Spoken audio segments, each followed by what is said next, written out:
The morning sun cast long shadows across the manicured gardens of Buckingham Palace as King Charles III stood at the window of his private study, his weathered hands clasped behind his back. The weight of the crown, both literal and metaphorical, had never felt heavier than it did in that moment. 3 months had passed since his coronation, and already the palace walls seemed to echo with whispers of discontent that threatened to shake the very foundations of the monarchy. Charles had always been a man of principle, perhaps to a fault. His decades as heir apparent had been marked by careful consideration of every decision, every relationship, every word spoken in public. But the choice he had made regarding Camilla's family would prove to be one that would haunt the corridors of power for years to come. The seeds of this royal crisis had been planted long before Charles ascended to the throne. When he married Camilla Parker Bowles in 2005, the union had been met with mixed reactions from the British public. While many had come to accept their relationship over the years, others remained skeptical of the woman who had been branded as the other woman in Charles's marriage to Diana. However, what the public didn't know was the complex web of relationships and expectations that came with Camilla's extensive family network. Camilla's family, the Parker Bowleses, were deeply rooted in British high society. Her father, Major Bruce Shand, had been a respected military officer, and her family connections stretched across the aristocratic landscape of England. When Camilla became the Duchess of Cornwall, her family naturally expected to be elevated to positions of prominence within the royal circle. Her children from her first marriage, Tom and Laura, had maintained respectful relationships with Charles over the years, but it was the extended family that would prove problematic. The trouble began with seemingly innocent requests. Camilla's nephew, James Parker Bowles, had been seeking a position within the royal household for months. His credentials were impressive enough, a graduate of Oxford with experience in diplomatic relations. However, his personal life was far from the squeaky clean image the monarchy required. James had been involved in several scandals, including a highly publicized affair with a married socialite and allegations of financial impropriety in his previous role at a prestigious London bank. Charles had initially tried to find a middle ground, consulting with his private secretary and the Lord Chamberlain about potential roles for James that would satisfy Camilla while maintaining the integrity of the royal household. However, as the vetting process progressed, more concerning details emerged about James's character and conduct. There were reports of excessive gambling, unpaid debts to several prominent London clubs, and what palace insiders described as a cavalier attitude toward the responsibilities that would come with a royal appointment. The situation became even more complicated when Camilla's sister, Annabel Elliot, began pressuring the Queen Consort to secure lucrative contracts for her interior design business with various royal properties.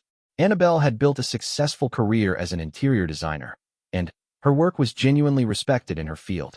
However, the appearance of nepotism was something Charles could not afford, particularly so early in his reign when he was working to establish his credibility as a modern, principled monarch. The pressure mounted when Camilla's former brother-in-law, Richard Parker Bowles, approached the palace with requests for his son to be included in royal events and ceremonies. Richard's son, Charles Parker Bowles, named coincidentally after the king, had been hoping to establish himself in London society, and he saw proximity to the royal family as his ticket to social prominence. The young man lacked both the education and the temperament for royal responsibilities, but his sense of entitlement was unmistakable. Charles found himself in an impossible position. On one hand, he deeply loved Camilla and wanted to honor her family connections. She had been his anchor through decades of public scrutiny and personal challenges, and her loyalty to him had been unwavering. On the other hand, his duty as king required him to maintain the highest standards for anyone associated with the royal household. The monarchy's reputation was still recovering from various scandals of previous decades, and Charles was acutely aware that any perception of favoritism or corruption could severely damage the institution he had sworn to protect. The breaking point came during a private dinner at Clarence House in late autumn. Camilla had arranged for several of her family members to join them for what was supposed to be a casual family gathering. However, the evening quickly devolved into what palace staff later described as an uncomfortable series of requests and demands from Camilla's relatives. James Parker Bowles had brought a folder of business proposals, including a scheme to leverage his royal connections for a private consulting firm he wanted to establish. Richard Parker Bowles spent much of the dinner lobbying for his son's inclusion in the upcoming state visit from the French president. Even Annabel, typically more diplomatic in her approach, presented a detailed proposal for redecorating several wings of Windsor Castle, complete with cost estimates that would have run into the millions. Charles listened politely throughout the evening, but those who knew him well could see the tension building in his jaw and the careful way he chose his words. Camilla, perhaps sensing the discomfort, tried to steer the conversation toward lighter topics, but her family members seemed oblivious to the growing strain in the room. The next morning, Charles summoned his most trusted advisors to an emergency meeting. Present were his private secretary, Sir Clive Alderton, the Lord Chamberlain, and his longtime confidant and former equerry, Michael Fawcett, who had returned to the royal household in an advisory capacity. The discussion that followed would set the course for one of the most significant internal crises of Charles's early reign. Sir Clive presented a comprehensive report on the background checks conducted on Camilla's family members. The findings were more troubling than Charles had initially realized.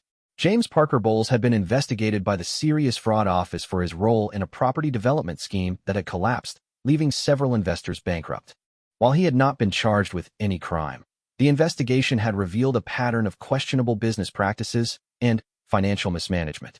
Richard Parker Bowles had his own set of problems, including outstanding tax issues and allegations of insider trading that had been quietly settled out of court.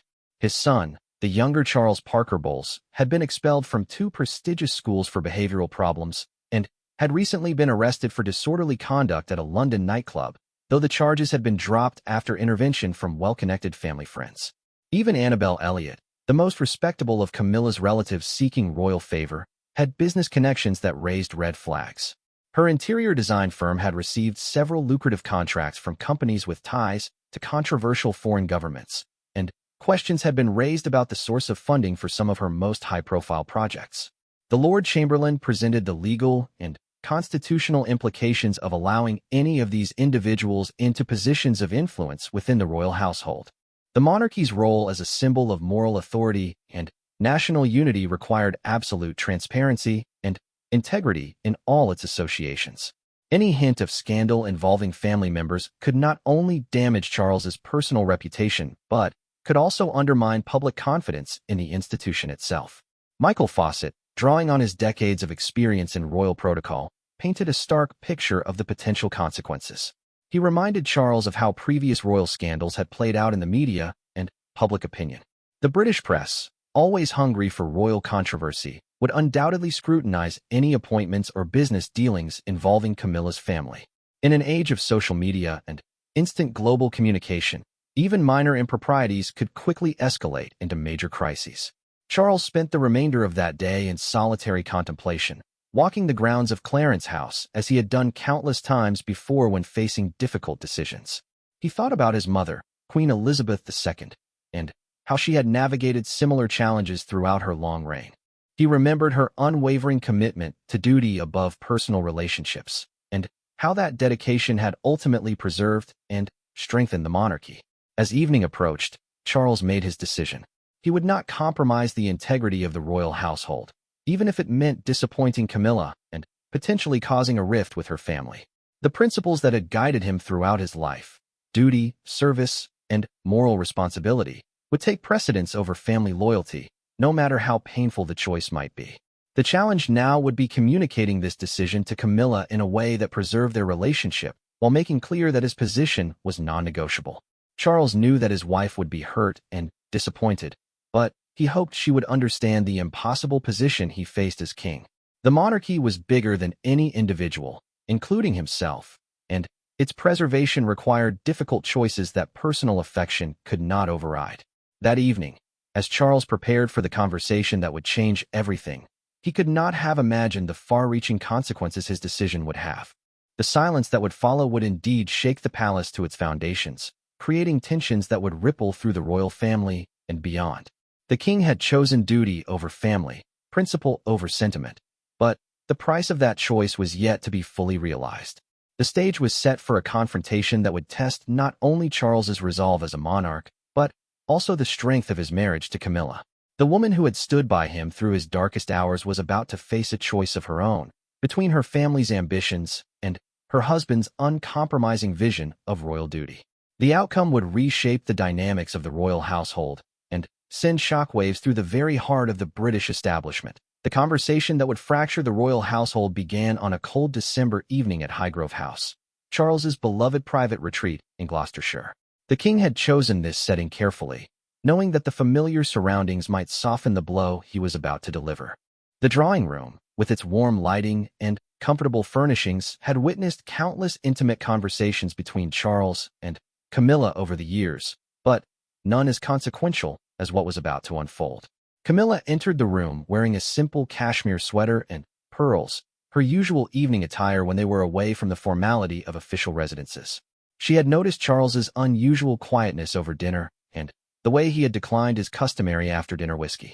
Something was clearly troubling her husband, and her years of experience reading his moods told her this was more serious than the usual pressures of royal duties. Charles stood by the fireplace, his hands clasped behind his back in a posture that Camilla had learned to associate with his most difficult moments. He had rehearsed this conversation countless times in his mind, but now, facing the woman he loved, the carefully planned words seemed inadequate for the magnitude of what he had to communicate. He began slowly, his voice measured and careful. He explained the security briefings he had received, the background investigations that had been conducted, and the potential risks that association with certain family members could pose to the monarchy. Camilla listened in growing silence, her face gradually transforming from puzzled concern to shocked realization as the full scope of Charles's decision became clear. When Charles finally stated explicitly that he could not and would not offer positions or opportunities to James, Richard, or even Annabelle, Camilla's composure cracked for the first time. The woman who had weathered decades of public scrutiny and media criticism with grace and dignity found herself struggling to process what she was hearing. Her family, the people who had supported her through her most difficult years, were being effectively banished from the royal circle. The argument that followed was unlike anything the staff at Highgrove had ever witnessed. Voices that were typically modulated for public consumption rose in anger and frustration. Camilla accused Charles of betraying not just her family, but her personally, questioning whether he had ever truly accepted her background and social connections. She reminded him of the sacrifices she had made, the relationships she had strained, and the public humiliation she had endured to be by his side. Charles, for his part, tried to explain the impossible position he faced as monarch. He spoke of constitutional responsibilities, of the need to maintain public trust, and of the damage that could be done to the institution they both served. But his explanations sounded hollow in the face of Camilla's emotional pain, and he found himself questioning whether his decision was truly about duty or whether some deeper prejudice against Camilla's less aristocratic background was influencing his judgment. The conversation continued well into the night, with both parties becoming increasingly entrenched in their positions. Camilla demanded specific examples of wrongdoing by her family members, challenging the validity of the security reports and questioning the motives of Charles's advisors. She suggested that his private secretary and other palace officials were using their influence to drive a wedge between the royal couple, perhaps motivated by their own class prejudices or personal ambitions. Charles found himself in the uncomfortable position of having to defend allegations against people he genuinely cared about. He had always liked James Parker Bowles personally and had enjoyed many pleasant conversations with Annabelle Elliot over the years. But the evidence presented by his security teams was undeniable, and the potential consequences of ignoring it were too serious to contemplate. The night ended without resolution, with Camilla retiring to a separate bedroom for the first time in their marriage. The symbolic significance of this separation was not lost on either of them, and Charles spent a sleepless night wondering whether his commitment to royal duty was worth the potential destruction of his personal happiness. Over the following days, the tension at Highgrove became palpable to the household staff. Camilla maintained a polite but distant relationship with Charles, speaking to him only when necessary, and avoiding the intimate moments that had characterized their private life. The couple's protection officers and personal staff found themselves walking on eggshells, unsure how to navigate the obvious strain in their employer's relationship. The situation became even more complicated when Camilla's family members began to realize that their expected elevation to royal prominence was not materializing. James Parker Bowles, who had been anticipating a formal announcement of his appointment to a diplomatic role, grew increasingly frustrated as weeks passed without any communication from the palace. He began making discreet inquiries through mutual friends, trying to understand what had gone wrong with what he considered to be a sure thing. Richard Parker Bowles took a more direct approach, calling Camilla repeatedly to express his son's disappointment and to suggest that perhaps she wasn't advocating strongly enough for her family's interests. These conversations left Camilla feeling increasingly isolated, caught between her loyalty to her husband and her obligations to her relatives who had supported her throughout her journey to become queen consort. Annabel Elliot, perhaps the most politically astute of Camilla's relatives, began to suspect that there were forces within the palace working against her family's interests. She had built her interior design career on her ability to read people and situations, and she sensed that something more than simple bureaucratic delays was preventing her from securing royal contracts.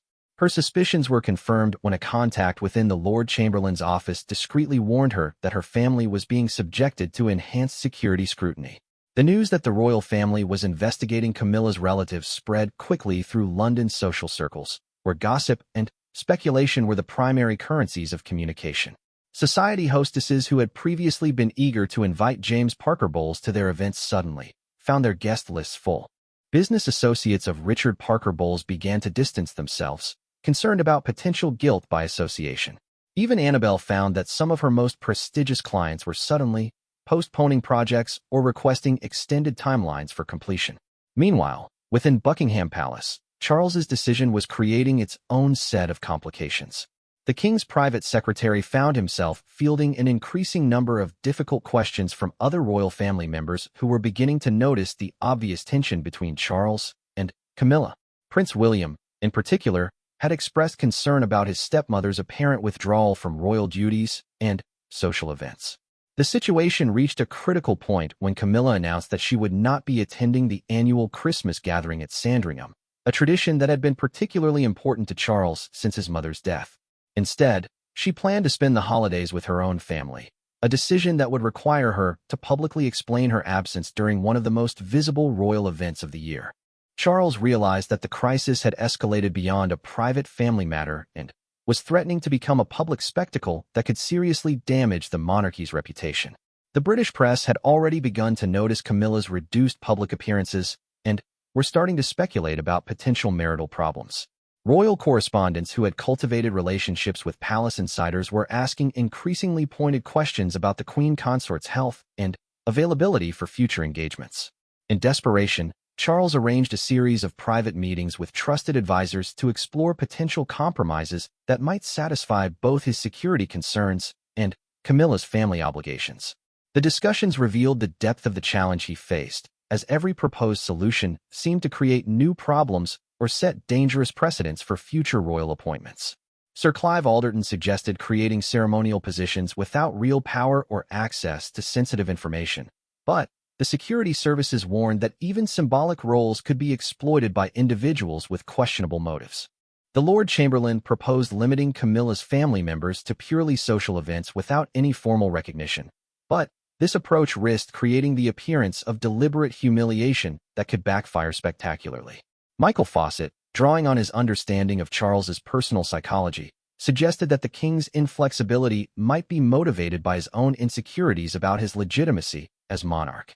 Having waited so long to assume the throne, Charles might be overcompensating by being unnecessarily rigid in his interpretation of royal protocols. This observation stung Charles because it contained an element of truth, but it also helped him understand why this situation felt so impossible to resolve. As Christmas approached, the palace staff began to prepare for the unprecedented situation of the king and queen consort spending the holidays separately. Advance teams were dispatched to make arrangements for Camilla's security during her stay with her family, while protocol officers worked to develop explanations for her absence that would minimize speculation about marital discord. The irony was not lost on Charles that his attempt to protect the monarchy from scandal was itself creating the potential for an even greater crisis. The sight of the royal couple separated during Christmas would inevitably generate intense media scrutiny and public speculation about the stability of their marriage. The very institution he was trying to protect was being undermined by his inflexible approach to protecting it. In quiet moments at Highgrove, Charles found himself questioning whether his mother would have handled the situation differently. Queen Elizabeth II had certainly faced similar challenges involving family members whose behavior was potentially damaging to the monarchy, but she had somehow managed to maintain family unity while protecting institutional interests. Charles began to wonder whether his gender, his personality, or simply his inexperience as monarch was preventing him from finding the delicate balance that effective leadership required. The weight of his decision was becoming increasingly heavy as Charles realized that his choice had implications far beyond the immediate crisis. The precedent he was setting would influence how future monarchs handled similar situations, and the damage to his relationship with Camilla might never be fully repaired. The silence that had fallen between them was beginning to echo through the palace corridors, creating an atmosphere of tension and uncertainty that threatened to undermine everything Charles had hoped to achieve as king. The Christmas of 2023 would be remembered as one of the most fractured in modern royal history. As December progressed, the separation between Charles and Camilla became impossible to hide from the household staff and security teams who witnessed their daily interactions. The Queen Consort had indeed followed through on her threat to spend Christmas with her own family, leaving Charles to face the Sandringham gathering alone for the first time since their marriage.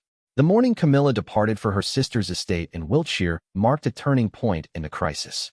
Charles stood at the window of their private apartments, watching as her car disappeared down the long driveway of Clarence House.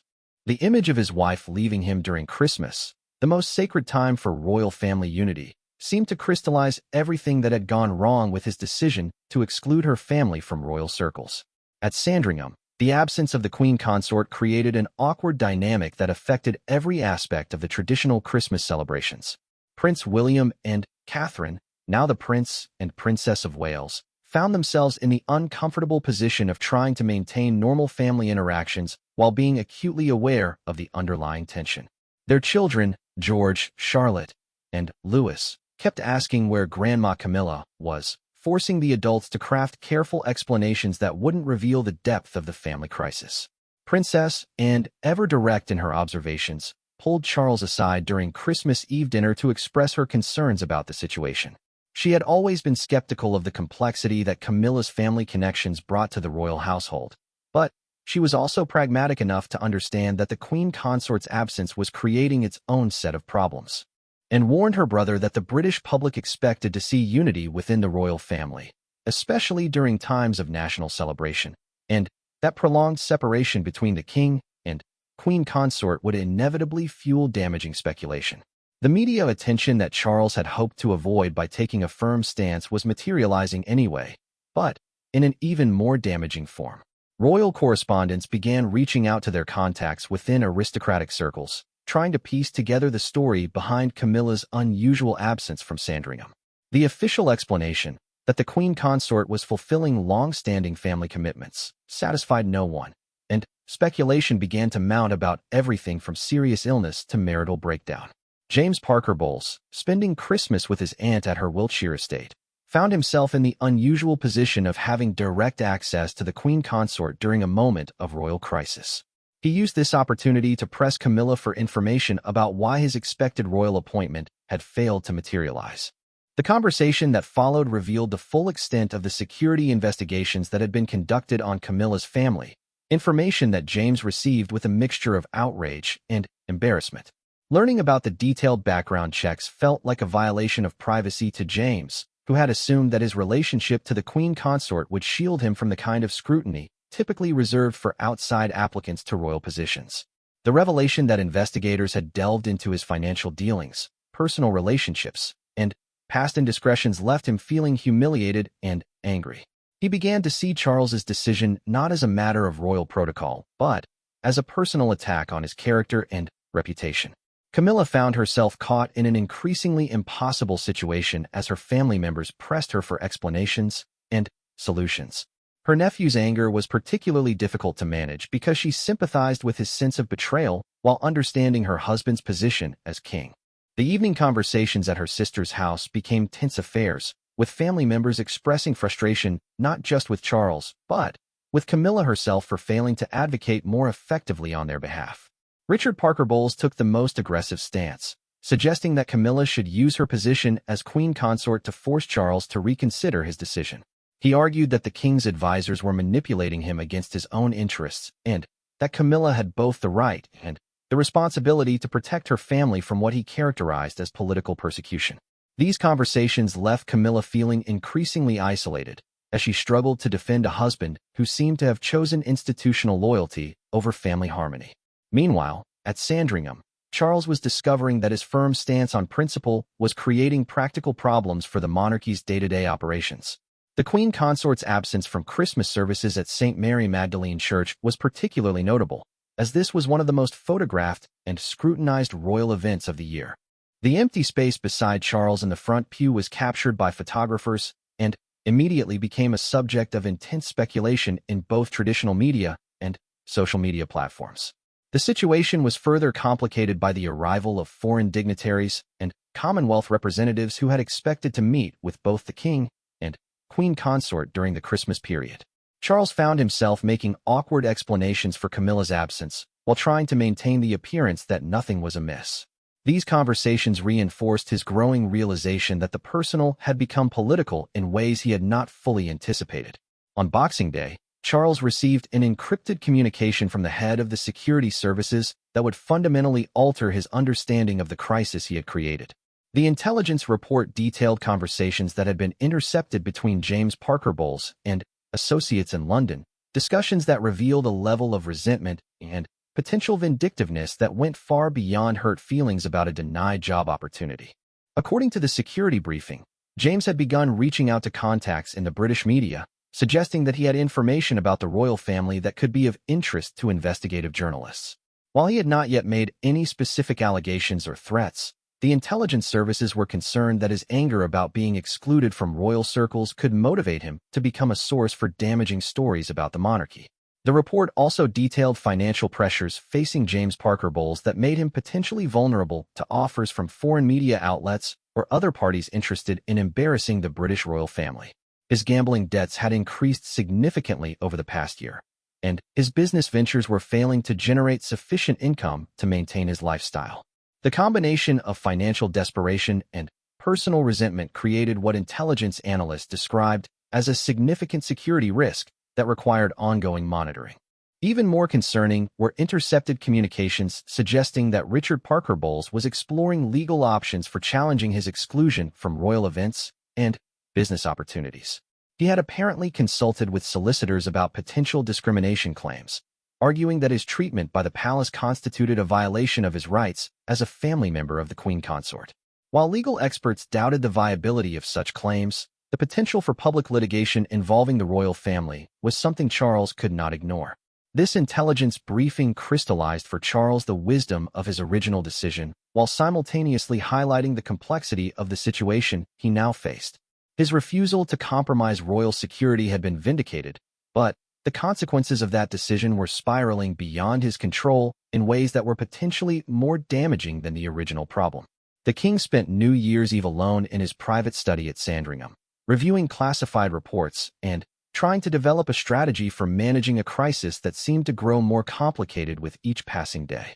The irony was inescapable. His attempt to protect the monarchy from scandal had created the conditions for an even more serious crisis involving family betrayal, security breaches, and potential legal challenges. As midnight approached, marking the beginning of 2024, Charles found himself reflecting on the weight of decisions that came with wearing the crown. His mother had warned him that being monarch would require sacrifices that no one could fully understand until they experienced them personally. But even she might not have anticipated a situation where protecting the institution of monarchy would require such a fundamental breach with the person he loved most. The silence that had fallen between Charles and Camilla was beginning to echo through the broader royal household, affecting everything from daily protocols to long-term planning for state events. Staff members found themselves navigating carefully between conflicting loyalties, unsure whether to maintain normal procedures or adapt to the new reality of a fractured royal marriage. The palace press office was fielding an increasing number of inquiries about the Queen Consort's health, schedule, and availability for upcoming engagements. Creating credible explanations for her continued absence was becoming more difficult, and press secretary teams were warning that the media's patience with vague explanations was running out. In Wiltshire, Camilla was facing her own difficult decisions about how to proceed. Her family's anger and disappointment were weighing heavily on her, but she also understood the constraints that Charles faced as monarch. The woman who had once been willing to wait decades for their relationship to be publicly acknowledged now found herself questioning whether her love for Charles was worth the price her family was being asked to pay. As the new year began, both Charles and Camilla were discovering that some decisions, once made, create momentum that becomes almost impossible to control. The choice to exclude Camilla's family from royal circles had seemed like a clear-cut matter of institutional integrity, but its implementation was revealing the complex interconnections between personal relationships, political consequences, and public perception that defined modern monarchy. The stage was set for a confrontation that would test not only the marriage between Charles and Camilla, but also the fundamental principles upon which the contemporary British monarchy was built. The silence between them was no longer just a personal tragedy. It had become a constitutional crisis that threatened to undermine everything Charles had spent his life preparing to protect. The new year brought with it a series of events that would transform a private family crisis into a public scandal of unprecedented proportions. On January 15, 2024, the first bombshell exploded when the Sunday Times published an explosive investigative piece titled "The Queen Consort's Christmas Exile: Inside the Royal Family Crisis." The article, clearly sourced from someone with intimate knowledge of the situation, detailed the security investigations into Camilla's family and revealed the depth of the rift between Charles and his wife. James Parker Bowles had indeed become the source Charles's security services had feared. Driven by a toxic combination of wounded pride, financial desperation, and genuine anger at what he perceived as unjust treatment, he had provided detailed information to investigative journalist Sarah Henderson, known for her unflinching coverage of royal scandals. The resulting article was devastating in its precision and scope. Henderson's piece revealed not only the basic facts about Charles's decision to exclude Camilla's family from royal positions, but also included specific details about the security investigations that had been conducted. Readers learned about James's financial troubles, Richard Parker Bowles's tax issues, and even Annabel Elliott's questionable business connections. The article painted a picture of a queen consort whose family was so problematic that the king had been forced to choose between institutional integrity and marital harmony. The immediate impact was catastrophic for all involved. Charles woke that Sunday morning to find his private secretary already fielding calls from news organizations around the world, all seeking comment on what was being characterized as the biggest royal scandal since the abdication crisis of 1936. The comparison was particularly painful for Charles, who had spent his entire life working to avoid the kind of constitutional crisis that had forced his great-uncle to give up the throne. Camilla's reaction to the Sunday Times article was a mixture of humiliation and fury.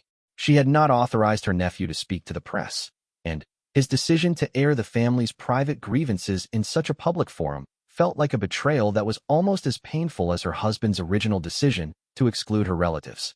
The article had exposed her family's most embarrassing secrets to international scrutiny, making any future reconciliation exponentially more difficult. The media feeding frenzy that followed the initial article was unlike anything the royal family had experienced in decades. Every detail of Camilla's family background was suddenly subject to intense scrutiny, with journalists digging into financial records, interviewing former associates, and analyzing every public appearance for signs of strain. The queen consort found herself trapped in a nightmare where both her husband's decision and her family's response had created a perfect storm of negative publicity.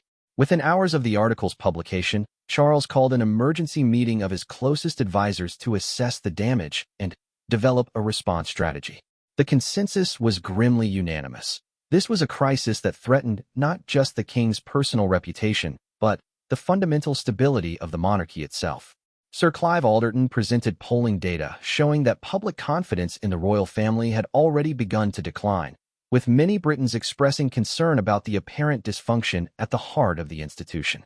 The Lord Chamberlain outlined the constitutional implications of the crisis, explaining how prolonged instability in the royal marriage could affect everything from state visits to the opening of Parliament. Foreign governments were already beginning to ask discreet questions about the reliability of their British counterparts, and Commonwealth nations were expressing concern about the monarchy's ability to provide stable leadership. Michael Fawcett, perhaps more than anyone else, understood the personal cost Charles was paying for his principled stance. He had watched the king struggle with this decision for months, and he could see the toll it was taking on a man who had already endured decades of public scrutiny and personal sacrifice. But Even Fawcett had to acknowledge that the situation had moved beyond personal considerations. The institutional damage was becoming too severe to ignore. The palace's initial response to the Sunday Times article was carefully crafted but ultimately ineffective. A brief statement acknowledging that personnel decisions within the royal household are made according to established protocols and security requirements satisfied no one and seemed to confirm the basic accuracy of Henderson's reporting. The absence of any denial of the article's central claims was interpreted by media outlets as tacit confirmation that the king had indeed investigated and subsequently excluded his wife's family members. Meanwhile, in Wiltshire, Camilla was dealing with the aftermath of her nephew's betrayal while trying to maintain some semblance of family unity. James Parker Bowles had disappeared immediately after the article's publication, reportedly fleeing to a friend's cottage in Scotland to avoid the media circus he had unleashed. His absence left Camilla to face the anger and recriminations of other family members who blamed both him and her for the scandal that was now consuming their lives. Richard Parker Bowles took the most aggressive stance, publicly defending his family through a statement released by his solicitor that characterized the security investigations as a systematic campaign of character assassination designed to justify predetermined decisions. His legal team announced that they were exploring all available options to challenge the palace's treatment of Camilla's relatives, including potential claims under human rights legislation. Annabel Elliott, whose business had already begun to suffer from the negative publicity, found herself in the impossible position of trying to salvage her professional reputation while supporting her sister through the crisis. Several high-profile clients had already canceled contracts, citing concerns about potential scandal by association. The interior design projects she had hoped to secure through royal connections were now completely beyond reach, and her existing business was threatened by the ongoing negative attention. The situation became even more complex when other members of the royal family began to choose sides in what was increasingly seen as an institutional battle between tradition and family loyalty. Prince William, initially sympathetic to his father's position, grew concerned as public opinion polls showed declining support for the monarchy. The Prince of Wales understood better than most how quickly public sentiment could shift, and he worried that the family's dysfunction was undermining the careful work he and Catherine had done to modernize the royal image. Princess Anne took a characteristically direct approach, arranging a private meeting with Charles to express her concerns about the direction of the crisis. She argued that the king's inflexibility was creating more problems than it solved and suggested that some form of compromise might be necessary to prevent further damage to the monarchy's reputation. Her intervention was particularly significant because Anne had previously been supportive of Charles's tough stance on family appointments. The international dimension of the crisis became apparent when foreign media outlets began covering the story with a level of detail and analysis that suggested deep interest from overseas audiences.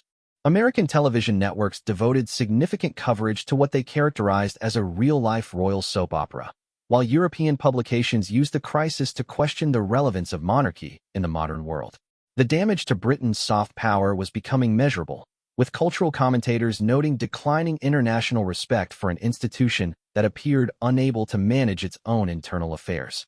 Behind the scenes, intelligence services were providing increasingly alarming reports about the potential for further leaks and revelations. James Parker Bowles had apparently retained copies of family correspondence and photographs that could be embarrassing if released to the media. More concerning were suggestions that he had been approached by representatives of foreign media organizations offering substantial sums for exclusive interviews or documentation. The financial pressures facing Camilla's family members were creating additional vulnerabilities that worried security experts. Richard Parker Bowles' tax problems had worsened significantly due to the negative publicity affecting his business interests, making him potentially susceptible to offers from hostile foreign governments or other parties interested in damaging British interests. Even Annabel Elliott was facing financial pressures that could make her vulnerable to exploitation. As January progressed, the silence between Charles and Camilla took on an almost tangible quality within the royal household. Staff members reported that the king had become increasingly withdrawn, spending long hours alone in his study and declining social engagements that would normally have been important to him. The queen consort remained at her sister's estate, making only brief appearances in London for essential duties, and, even then, maintaining a schedule that carefully avoided overlap with her husband's activities. The constitutional implications of this separation were becoming impossible to ignore. State functions that typically required both the king and queen consort were being quietly postponed or restructured, creating logistical nightmares for palace event planners. Foreign ambassadors presenting credentials were asking pointed questions about why they were meeting only with the king, and Commonwealth representatives were expressing concern about the apparent instability in the royal household. Perhaps most damaging was the impact on the monarchy's role as a symbol of national unity and stability. British citizens were beginning to question whether an institution that could not maintain harmony within its own family was capable of providing the leadership and moral authority that the nation required. Opinion polls showed growing support for Republican sentiment, particularly among younger demographics who had previously been relatively supportive of the modernized monarchy. The crisis was also having unexpected effects on other European royal families, who found themselves defending the concept of monarchy against critics who pointed to the British situation as evidence of the institution's fundamental dysfunction. Danish, Swedish, and Norwegian royal houses all reported increased scrutiny from their own media outlets, with commentators using the British crisis to question the relevance and sustainability of hereditary leadership in democratic societies. As February approached, it was becoming clear that the situation could not continue indefinitely without permanent damage to both the monarchy and the personal relationships at its center. Charles found himself facing a choice between doubling down on his principled stance and finding some way to bridge the growing chasm that his decision had created. The king who had waited so long to wear the crown was discovering that the weight of royal responsibility was heavier than he had ever imagined, and the cost of protecting the monarchy might be the destruction of everything he held most dear in his personal life. The resolution of the crisis began not with grand gestures or formal negotiations, but with a moment of unexpected vulnerability that reminded both Charles and Camilla of what they had lost in their battle of principles. On February 14, 2024, Valentine's Day, Charles made an unscheduled private visit to the Church of St. Mary Magdalene at Sandringham, where he had married Camilla in a blessing ceremony nearly 2 decades earlier. The king had not planned this pilgrimage, but found himself drawn to the quiet sanctuary as he struggled with the weight of decisions that seemed to offer no good outcomes. Sitting alone in the pew where he and Camilla had exchanged vows, Charles was confronted with memories of happier times, and the painful realization that his commitment to royal duty was destroying the relationship that had sustained him through his darkest periods. Unknown to Charles, Camilla was experiencing her own moment of crisis at her sister's estate in Wiltshire. The constant media attention and family pressure had taken a severe toll on her health and emotional well-being. Annabel Elliot, watching her sister's obvious distress, made the difficult decision to reach out directly to the king's private secretary, bypassing the formal protocols that had made communication impossible between the royal couple.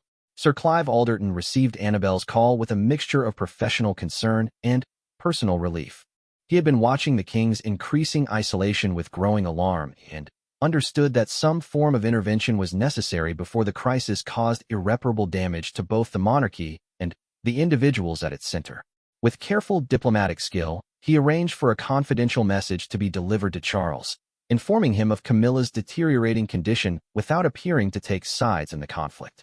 The news that Camilla was suffering physically from the stress of their separation struck Charles with unexpected force. Throughout their long relationship, she had been his source of strength and stability, and the realization that his principled stance was causing her genuine harm forced him to confront the human cost of his royal responsibilities. For the first time since making his original decision, Charles began to question whether protecting the monarchy was worth destroying the woman who had made his own life bearable. That evening, Charles made a decision that would surprise even his closest advisors. He instructed his security team to prepare for a private journey to Wiltshire, and despite the obvious risks of such an unannounced visit during a media crisis, he drove personally to Annabel Elliot's estate. The sight of the king arriving unannounced at the front door sent shockwaves through the household staff and created a moment of electric tension as Charles and Camilla came face to face for the first time in nearly 2 months. The conversation that followed was unlike any they had shared during their decades together. Both had been changed by the crisis, Charles by the isolation and criticism that came with making unpopular decisions, and Camilla by the pain of feeling abandoned by the man she had supported through every trial of his public life. They spoke with a raw honesty that their years of public scrutiny had rarely allowed, acknowledging hurt feelings, questioning motives, and exploring the fundamental question of whether their marriage could survive the demands of his royal role. Charles began by apologizing not for his decision, which he still believed had been necessary, but for the way he had communicated it, and for his failure to find solutions that might have honored both his institutional responsibilities and his family obligations. He explained the full scope of the security concerns he had faced, sharing details that had previously been classified, and helped Camilla understand the impossible position he had inherited as monarch. Camilla, for her part, acknowledged that she had underestimated the serious nature of some of her family members' problems, and admitted that her loyalty to them had perhaps blinded her to legitimate concerns about their suitability for royal roles. But she also made clear her belief that Charles's approach had been unnecessarily harsh and had failed to account for the human relationships that made royal duty bearable. The breakthrough came when Charles suggested a compromise that had not been considered during the early stages of the crisis. Rather than completely excluding Camilla's family from royal circles, he proposed creating a structured system of limited involvement that would satisfy security concerns while maintaining family relationships. James Parker Bowles and Richard Parker Bowles would remain permanently excluded from any official roles, but other family members could participate in purely social events under carefully controlled circumstances. More importantly, Charles acknowledged that his decision-making process had been flawed from the beginning. He had consulted with security experts and constitutional advisors, but had failed to include Camilla in discussions that fundamentally affected her family relationships. Going forward, he committed to a more collaborative approach that would respect both institutional requirements and personal considerations. The practical implementation of their reconciliation required careful orchestration to minimize additional media attention while demonstrating that the royal couple had resolved their differences. Sir Clive Alderton worked with the Palace Press Office to develop a strategy that would acknowledge the family's unity without providing detailed explanations that might reignite controversy. On March 1, 2024, Charles and Camilla made their first public appearance together since Christmas, attending a Commonwealth Day service at Westminster Abbey. The carefully choreographed event was designed to demonstrate normal royal functioning while sending subtle signals about the resolution of their personal crisis. Camilla's obvious good health and the couple's comfortable interaction provided reassurance to observers who had been concerned about the stability of the monarchy. Behind the scenes, the palace began the delicate process of managing the aftermath of James Parker Bowles's betrayal and the ongoing media interest in the royal family's internal dynamics. Intelligence services reported that James had apparently exhausted his value as a source of information and was struggling financially as a result of the negative attention his revelations had generated. His disappearance to Scotland had been motivated not just by media pressure but by creditors and former associates who blamed him for the collapse of several business relationships. Richard Parker Bowles's legal threats proved to be largely ineffective, as his solicitors struggled to identify actionable claims against the royal household's personnel decisions. The human rights arguments that had initially seemed promising were undermined by the security evidence that had justified the original exclusions. Eventually, his legal team quietly advised him to abandon his challenge and focus on rebuilding his business reputation. Annabel Elliott, whose intervention had been crucial to resolving the crisis, found herself in the unexpected position of becoming a trusted intermediary between the royal household and Camilla's family. Her intelligence and discretion impressed Charles's advisors, who began to see her as a potentially valuable ally in preventing future family conflicts. While she would never receive the royal contracts she had originally hoped for, her role in healing the family rift earned her a measure of respect and influence that proved more valuable than formal appointments. The long-term consequences of the crisis extended far beyond the immediate resolution between Charles and Camilla. The monarchy had been forced to confront fundamental questions about how hereditary institutions could function effectively in democratic societies where accountability and transparency were increasingly expected. The king's willingness to prioritize institutional integrity over family loyalty had demonstrated his commitment to constitutional principles, but it had also revealed the human cost of royal responsibility. Public opinion polling conducted in the aftermath of the crisis showed complex and sometimes contradictory reactions from British citizens. While many approved of Charles's principled stance and his refusal to compromise security standards, others were critical of his apparent coldness toward family relationships. The resolution of the crisis was generally welcomed, but questions remained about the monarchy's ability to balance tradition with modern expectations of personal authenticity. The international community watched the resolution of the crisis with interest and some relief. British soft power, which had been damaged by the appearance of dysfunction within the royal family, began to recover as foreign governments observed the monarchy's ability to resolve internal conflicts while maintaining institutional stability. However, the crisis had demonstrated the vulnerability of hereditary institutions to family dynamics and personal relationships in ways that would influence how other constitutional monarchies managed similar challenges. For Charles personally, the crisis became a defining moment of his reign that taught him crucial lessons about leadership, compromise, and the relationship between public duty and private happiness. The king, who had spent decades preparing for his role, discovered that some of the most important skills could only be learned through experience, and that the crown required not just constitutional knowledge but emotional intelligence and diplomatic flexibility. Camilla emerged from the crisis with a deeper understanding of the constraints that shaped her husband's decisions and a renewed appreciation for the sacrifices required by royal life. Her relationship with her family had been permanently altered by the events of those difficult months, but she had also gained insight into her own strength and the important role she played in supporting the monarchy's stability. As spring arrived in 2024, the silence that had shaken the palace began to lift, replaced by a new understanding between Charles and Camilla that acknowledged both the demands of royal duty and the importance of personal relationships.